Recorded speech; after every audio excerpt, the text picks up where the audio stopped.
삼손을 긍정적으로 해석하는 사람도 있고 부정적으로 해석하는 사람도 있습니다. 긍정적으로 해석하는 분들은 삼손이 사사니까 그가 하는 행동은 모두 하나님의 뜻에 합당할 것으로 전제하고 해석합니다. 그렇게도 볼 수 있겠지요. 그러나 어떤 사람을 긍정적으로 풀어내면 문제가 생깁니다. 그건 하나님보다 사람의 공로나 선행이나 덕을 강조하게 합니다. 성경은 사람보다는 하나님을 드러내기 위하여 기록하였습니다. 그런 면에서 저는 사람의 잘못과 허물과 죄를 객관적으로 묘사한 성경의 뜻이 있다고 생각합니다. 물론 성경 인물들의 문제점을 지적하면 하나님의 뜻을 찾는 게 쉽지 않을 수 있습니다. 그러나 그건 성경을 연구하는 사람의 숙명적 숙제입니다. 저는 그런 태도로 삼손을 연구한 캐나다 밴쿠버 기독교 세계관대학원의 전성민 교수의 책 사사기 어떻게 읽을 것인가를 기초해서 풀어보려고 합니다. 삼손 이야기에 블레셋으로 내려가다는 말이 많이 나옵니다. 삼손이 블레셋으로 내려갈 때마다 문제가 터집니다. 그나마 삼손이 이스라엘 땅으로 올라올 때는 일이 수습됩니다. 삼손은 올라오기보다 내려가기를 더 좋아했습니다. 결국 그는 시신이 되어 이스라엘에 올라오므로 삼손 이야기는 끝을 맺습니다. 따라서 내려감과 올라옴은 지리적 이동만 아니라 영적인 상태를 뜻합니다. 삼손은 블레셋에 내려갔다가 올라와서 부모에게 결혼하겠다고 말합니다. 그는 블레셋에서 한 여자를 보았습니다.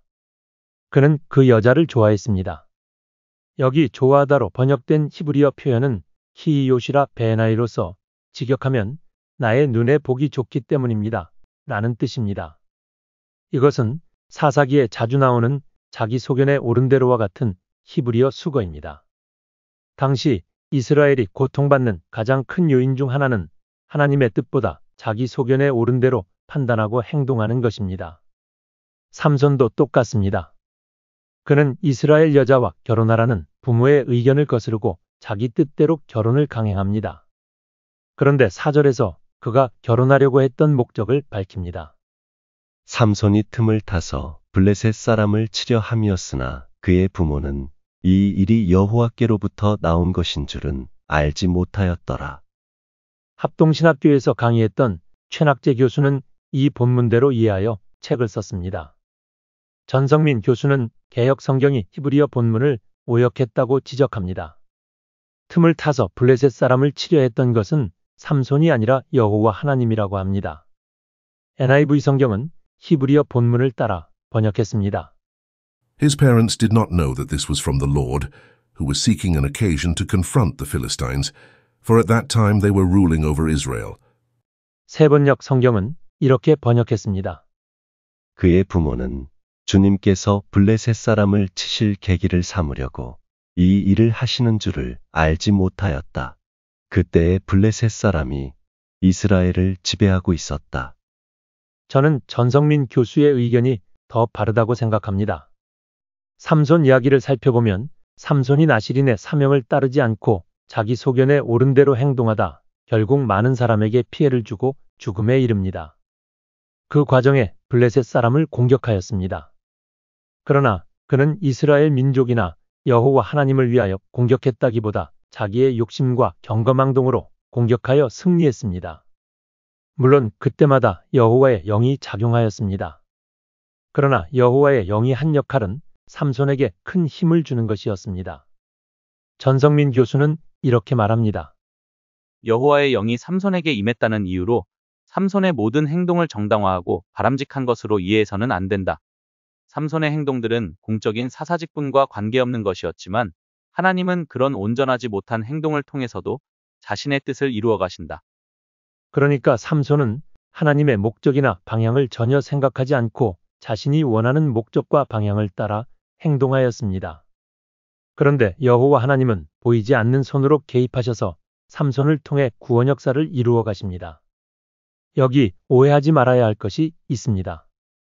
흔히들 이 말씀을 로마서 8장 28절 하나님을 사랑하는 자, 곧 그의 뜻대로 부르심을 입은 자들에게는 모든 것이 합력하여 선을 이루느니라.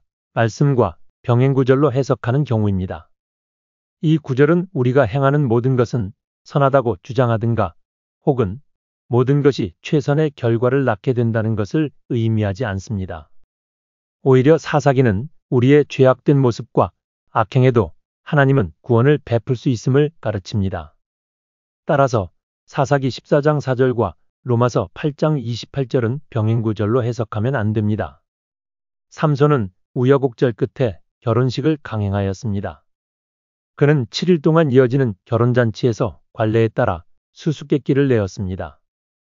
먹는 자에게서 먹는 것이 나오고 강한 자에게서 단 것이 나왔느니라. 무엇을 말하는지 풀라는 것입니다. 이걸 풀 수 있는 사람이 있을까요? 풀 수 없으면 베옷 30벌과 겉옷 30벌을 내야 합니다.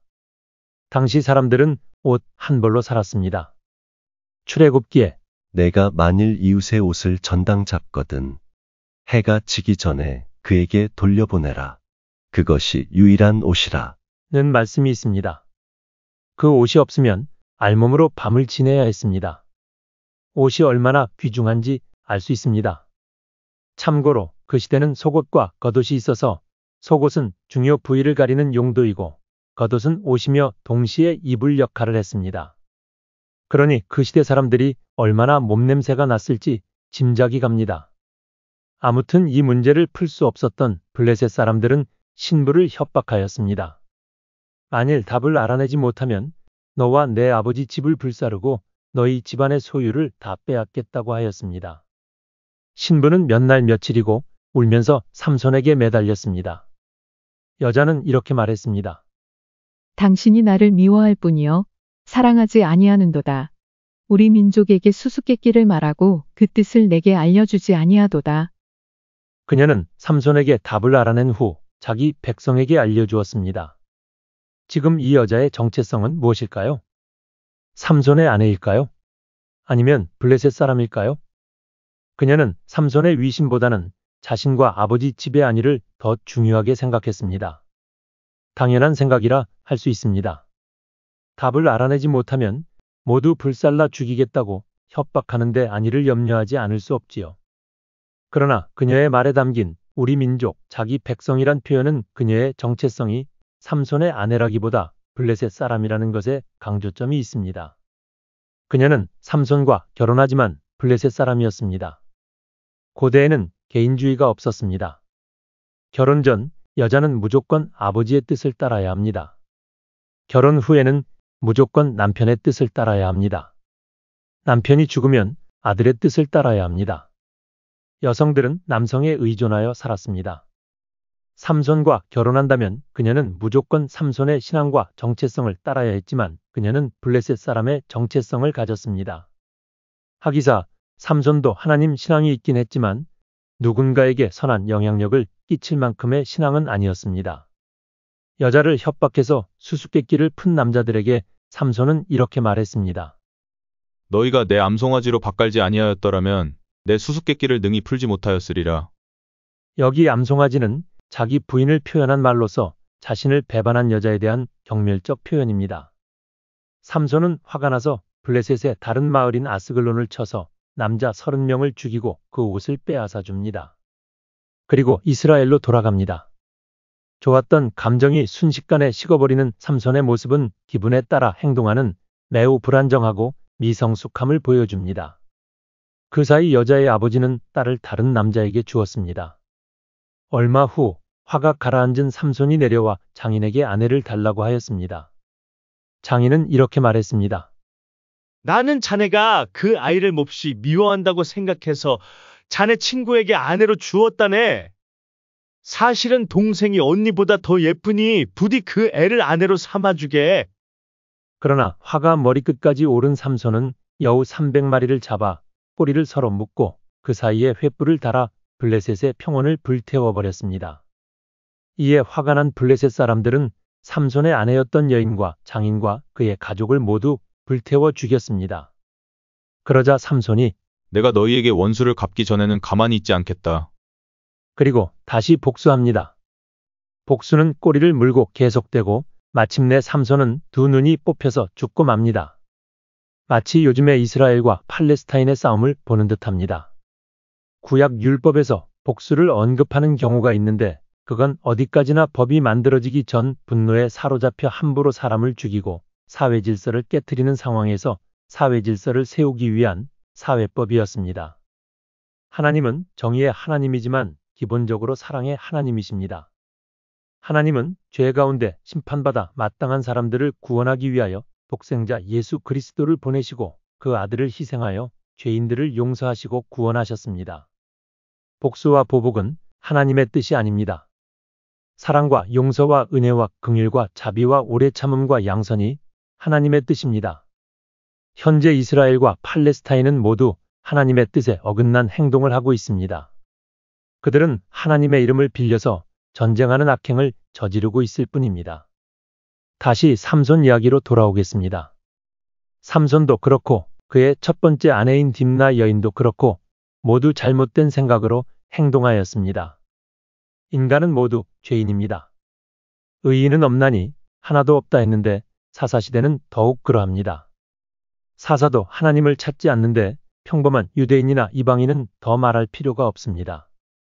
그럼에도 하나님은 그 불의한 사회, 어둡고 답답한 사회에서 일하십니다.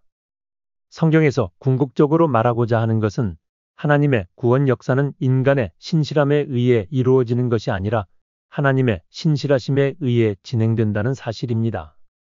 삼손의 경우나 우리는 모두 하나님의 뜻을 제대로 알지 못합니다. 우리가 하나님의 뜻이라 생각하고 행동하고 말했던 것이 나중에는 다른 사람에게 상처가 되고 심지어 죄가 될 수도 있습니다. 바울이 스데반 집사를 돌로 쳐 죽이는데 앞장설 때는 그게 하나님의 뜻인 줄 알았습니다. 그러나 그 모든 악행에도 하나님은 구원 역사를 진행하십니다. 우리가 이 땅에 살면서 넘어지고 실수할 때가 많지만 하나님의 신실하심을 의지하기에 소망을 가지고 다시 일어설 수 있습니다. 성경에 나오는 인물들을 높이 평가하고 칭찬하고 존중하면 기분은 좋을지 모르지만 그건 팬클럽에서 하는 일입니다. 성경은 언제나 사람보다 하나님을 높이고 하나님을 의지하고 하나님의 은혜를 입을 때만 하나님의 뜻이 온전히 이루어진다고 가르칩니다. 아무리 훌륭한 사람이라 할지라도 하나님의 은혜가 없으면 죄인일 뿐입니다. 그들이 훌륭한 것은 그들의 본성이 훌륭해서가 아니라 그들에게 하나님의 크신 은혜가 임했기 때문입니다. 여러분에게도 하나님의 크신 은혜가 임하기를 소망합니다. 로고스 커뮤니티가 하는 유튜브 선교 사역을 위해서 기도해 주시고 구독과 좋아요를 눌러주시면 감사하겠습니다. 감사합니다.